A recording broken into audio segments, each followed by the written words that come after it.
182 assassinados. Um ano antes, 113 assassinatos e 110 suicídios em um ano. 263 invasões com posse e exploração ilegal de terras e recursos e danos ao patrimônio. Ao menos 900 mortos pela Covid. Amigas, amigos, hoje vocês vão ver e ouvir aqui informações, gráficos sobre um genocídio. A CPI da pandemia não teve força política ou coragem para incluir entre os crimes praticados o genocídio contra os povos indígenas. Nesta quinta-feira conhecemos a dimensão desta tragédia, com a publicação anual do relatório Violência contra os Povos Indígenas do Brasil. Enquanto vocês virem e ouvirem os trágicos dados expostos a seguir, lembrem-se dos responsáveis. São muitos, mas em especial esses dois senhores. À pergunta como esses tipos conseguem dormir, já temos alguma resposta. Bolsonaro diz que dorme muito pouco ou mal dorme e que chora escondido no banheiro. Não se imagine má consciência por conta de seus atos e palavras. Mas já é um conforto sabê-lo sendo punido, talvez e pelo menos pelo seu inconsciente. A propósito, Robertão Jefferson, o dono do PTB, concluiu: Bolsonaro e seu filho Flávio se viciaram em dinheiro público. Nesta frase parece faltar a expressão família. E como depois de novamente preso, esse Robertão ficou perspicaz e rápido, não é? Mas, voltando a outro dos responsáveis pelo genocídio indígena. Nos tempos de estudante no Mackenzie, em São Paulo, ele era conhecido como Mentinho. Ricardo Salles, o ex-ministro do Meio Ambiente que caiu e anda intocado, certamente articulando, plantando para escapar do merecido destino. O relatório anual do Conselho Indigenista Missionário, o CIMI, indica responsabilidades, para além dos discursos e atos de apenas o presidente Bolsonaro. Aponta a omissão do governo federal em estabelecer um plano coordenado de proteção às comunidades indígenas. Em relação aos povos indígenas, atos foram criminosos. Em fevereiro de 2020 foi apresentado ao Congresso o projeto de lei 191 e em abril a instrução normativa 09 publicada pela FUNAI. Só o anúncio já autorizava. O projeto 191 prevendo a abertura de terras indígenas para os que não indígenas queiram fazer. Mineração, exploração de gás e petróleo, hidrelétricas, por exemplo. E, adverte o CIMI, a FUNAI foi pelo mesmo caminho. Passou a permitir a certificação de propriedades privadas sobre terras indígenas não homologadas, incluindo terras indígenas em estágio avançado de demarcação e áreas restritas pela presença de índios isolados. Nisso, as digitais e o caráter de Sérgio Moro, agora pré-candidato a presidente ou ao que der. Foi ele quem, em janeiro de 2020, interrompeu a demarcação de terras indígenas. Antigo desejo dos militares e, claro, do universo agro, aquele que é pop, que é tudo. E assim foi reaberta a possibilidade da picaretagem chamada de marco temporal, que só dá direito à terra indígena aos indígenas que já estavam nas suas terras no dia da promulgação da Constituição de 1988. Mas e se tinham sido expulsos? E se tiveram suas terras roubadas e suas famílias mortas por grileiros, garimpeiros, fazendeiros? Danem-se. Fotos impressionantes escancaram até onde chegaram os criminosos. Também nas terras dos Munduruku, garimpos ilegais. Garimpos como os que sugaram e mataram afogadas 2 crianças de 4 e 7 anos, isso no último dia 5 de outubro. Em maio, outras 2 crianças, também Yanomami, foram mortas. Crianças de 1 e 5 anos, assassinadas a tiros num ataque de pistoleiros. Em agosto de 2020, descreve o relatório anual, 4 chiquitanos foram assassinados quando caçavam. Assassinados por policiais do Grupo Especial de Fronteira, o GEFRON. No Amazonas, na região dos rios Marimari e Abacaxis, o Massacre dos Abacaxis.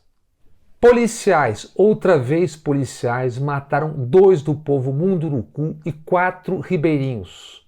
Outros 2 foram desaparecidos. Danem-se. Direito à propriedade e à vida não vale para indígenas.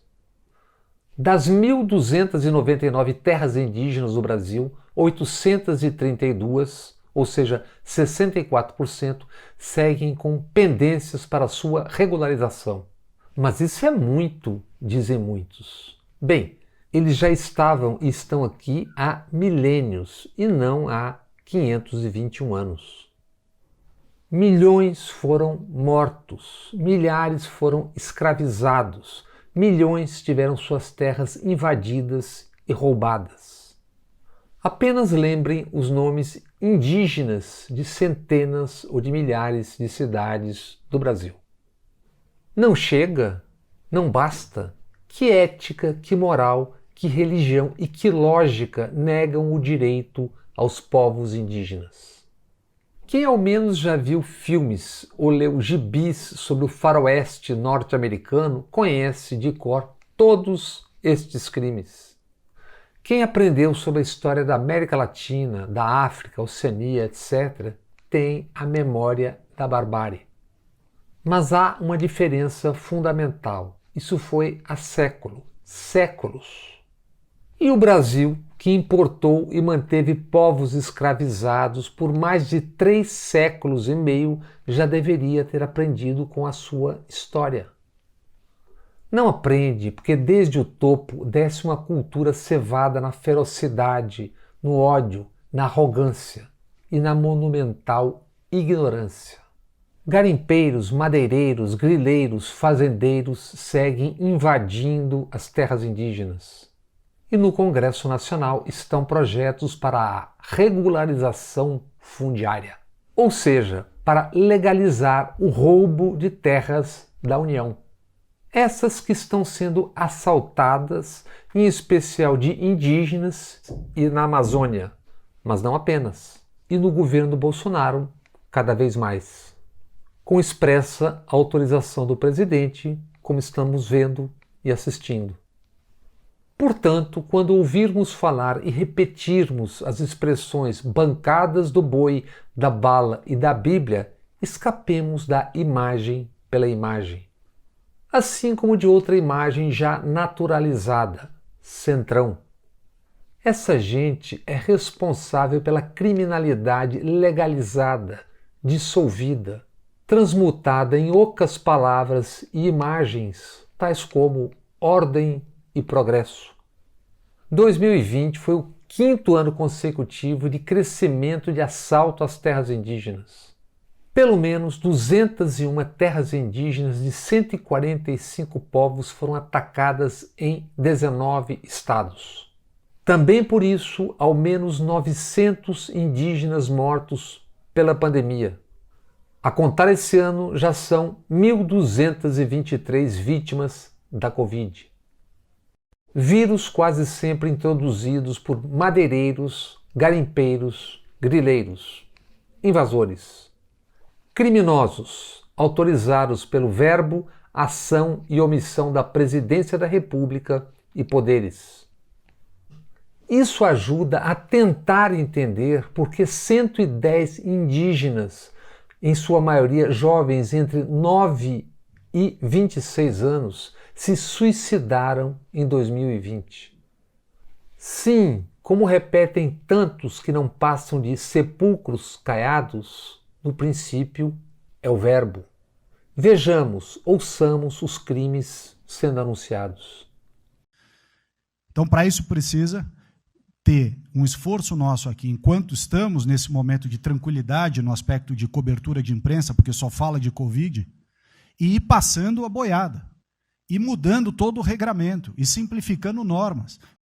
Não é obra do acaso a ação dos invasores e a cumplicidade ou omissão do Estado. Como não é obra do acaso o agravamento da crise sanitária entre os povos Yanomami, Ikebana e Munduruku. Estima-se que 20 mil garimpeiros invadiram a terra Yanomami, violência e conflitos em alta.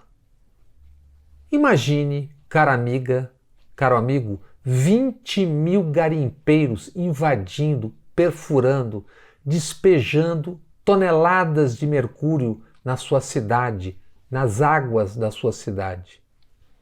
Ouçamos o verbo autorizando, palavras, ou melhor, esgotos de Bolsonaro. A quem, por desventura, esteja com excesso de bilis, recomendamos este link, que também está ao final deste post, na descrição, como chamam, ou nos créditos. São dejetos da memória viva do presidente Bolsonaro sobre nossos mortos, tantos deles indígenas. Vamos ao facho. Pena que a cavalaria brasileira não tenha sido tão eficiente quanto a americana, que exterminou os índios. Se eu assumir a presidência do Brasil, não terá mais 1 centímetro para a terra indígena. Depois, corrigindo, disse, nem mais 1 milímetro. E, lapidar, cada vez mais o índio é um ser humano, como nós. Mais uma frase profundamente reveladora para a história do genocídio indígena. Imaginem se Ricardo Salles fosse um indígena, sem precisar daquela coleção de óculos com aros coloridos para se fingir de moderno. A revista Piauí informa: Ricardo Salles comprou uma casa no rico e arborizado Jardim Paulista. Uma contradição em termos, Ricardo Salles num jardim. Casa a menos de 500 metros do Parque do Ibirapuera, São Paulo. Construída em 1957 pelo arquiteto modernista João Com, que hoje tem 88 anos. A fachada da casa tem um painel de Alfredo Volpi. Desenhos do artista plástico Valdemar Cordeiro foram destruídos por antigo morador. Gisela Estela, casada com Ricardo Salles, buscou contato com a família Com para pedir a planta e fotos da antiga residência, planta e foto que foram cedidas, conta o repórter João Batista Júnior. Estela pediu também um encontro dela e do marido Ricardo Salles com a família Com. O filho do arquiteto João Com, o fotógrafo Nelson Com, preferiu responder por escrito. Expôs o desprazer da família Com, que também é nosso, com todas as letras. Disse: não queremos encontrar o seu marido, temos profundas divergências morais e éticas com ele, e não podemos aceitar a enorme destruição do meio ambiente, da qual ele é cúmplice. Ficamos tristes ao saber o destino da casa. Nelson Com encerrou, ironizando, e diga a ele, por favor, para não estragar o jardim. Ricardo Salles pretende ser candidato a deputado estadual. Como sabemos, deputado estadual também tem foro privilegiado. Só pode ser preso em flagrante de crime inafiançável e com prisão referendada pelo Legislativo. Ricardo Salles é investigado por exportação ilegal de madeira. A madeira apreendida no caso, se enfileiradas as toras, tem a distância entre São Paulo e o Rio de Janeiro. Foram 131 mil metros quadrados de madeira, a maior apreensão da história do Brasil. O equivalente a 6.243 caminhões carregados de madeira para contrabando, especialmente para os Estados Unidos. A nova casa de Ricardo Salles e Estela está situada numa rica região que tem ipês, gerivás e tipuanas. O atento, minucioso repórter João Batista Júnior informa: Ricardo Salles tem visitado floriculturas. que paulistanos da linhagem de Salles têm se acostumado a chamar de Garden Centers. Há amigos, o homem que passou a boiada tem exibido mãos calejadas. O ex-ministro do Meio Ambiente já comprou moreias brancas e amendoinzeiros. Ricardo Salles tem trabalhado com terra, adubo, pás e tesouras de poda, detalha João Batista Júnior. Não mais motosserras. Desde os anos 2000, quase sempre jovens entre 9 e 26 anos, ao menos 1.514 indígenas se suicidaram no Brasil. Falta contar os que se mataram neste ano de 2021, quando, por ferocidade, maldade, usura e ignorância, foram assassinados 182 indígenas. Em 3 anos, ao menos 430 indígenas foram assassinados no Brasil.